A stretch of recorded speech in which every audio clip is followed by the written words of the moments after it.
Hi, welcome to Wholesalingspreadsheet.com. You are watching a quick video tutorial on how to analyze a rehab wholesale deal using the Rehab Wholesale Calculator.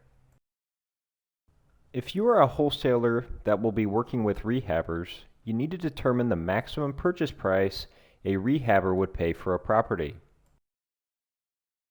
Rehabbers determine the maximum purchase price for a property by taking the after repair value and subtracting the total fixed costs, the estimated repair cost contingency, and their desired rehab profit. The estimated after repair value is the amount a rehabber can resell the property for after they have made any necessary repairs or improvements to get the property in marketable and resaleable condition. This after repair value is based upon your research and analysis of recent comparable sales in your market and is pulled from the property information sheet when you first set up the project. The fixed costs are costs, fees, and commissions that are encountered when buying, holding, or selling the property.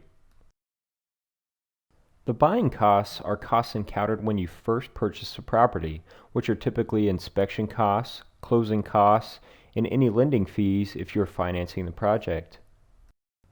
Holding costs are costs associated with holding the property during the rehab and listing period.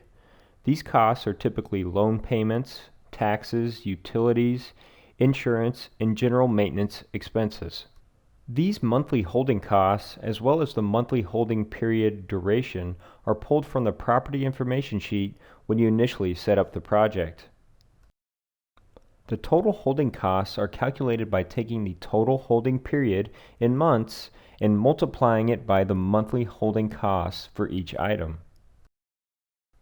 The selling costs are costs associated with selling the property, such as realtor commissions, seller-assisted closing costs, and home warranties. These total buying costs, holding costs, and selling costs are then used to calculate the total fixed costs for the project. Many rehabbers use a rule called the 70% rule, which states if you buy a property at 70% of the after repair value, there should be enough of a discount to account for both the fixed cost and the rehabber's profit. This 30% discount roughly shakes out to be 15% for fixed costs and 15% for the rehabber's profit. So what if you don't want to perform a detailed analysis of the fixed costs and you just want to allocate a percentage of the after repair value? At the top of the fixed cost section, there's a drop-down list with two options. You can select Detailed, which will allow you to perform a detailed analysis of the fixed costs, or you can select a percentage of ARV. If you select a percentage of ARV from the drop-down menu, you can input a percentage amount of the after repair value that will be allocated for the fixed costs on the project. In this example, we are allocating 15% of the after repair value for fixed costs. In the repair costs section, you have three different options for inputting the repair costs. The first option is a detailed repair cost estimate. The detailed repair cost estimate information is based upon your repair cost estimate created using the repair cost estimator.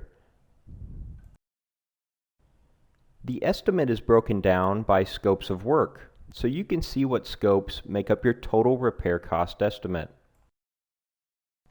The next estimate option is called Quick Bid, which allows you to quickly input lump sum costs for each scope of work.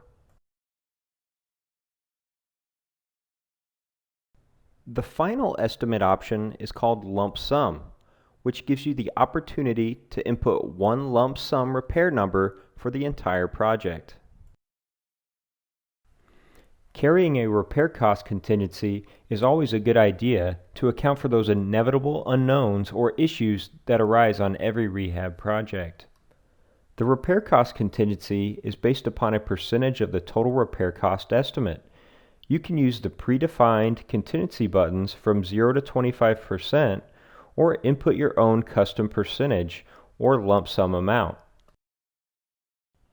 The next section is the rehabber's profit, which is the amount of profit the rehabber will make on the project. Talk to your rehab buyers and determine their desired level of profit that they require for their projects. The profit percentage is based upon the percentage of the after repair value, but you can also input your own lump sum profit amount as needed. The remainder of the after repair value minus the total fixed costs minus the total repair costs minus the repair cost contingency and rehabber's profit is the maximum purchase price a rehabber could offer for the property. As mentioned before, the 70% rule is widely accepted and used among real estate investors and rehabbers to determine the maximum purchase price they can offer for a property. The 70% ticker gives you a barometer on where your current maximum purchase price stands against the 70% rule. In this example, we have allocated 15% for fixed costs and another 15% for the rehabber's profit. So our current maximum purchase price is exactly 70% of the after repair value. Now that you've determined the maximum purchase price a rehabber could offer for the property, you can input your wholesaler's assignment fee for finding the deal. And finally, the maximum allowable offer you can make for the property is determined by taking the rehabber's maximum purchase price and deducting your wholesaler's assignment fee. Once you get the property under contract, you can then use our rehab marketing sheets and reports to market the property to your rehab buyers list. We thank you for watching our video tutorial on how to analyze a deal using the Rehab Wholesale Calculator. If you have any additional questions, feel free to shoot us an email or give us a call. We appreciate your time and business, and we wish you the best of luck.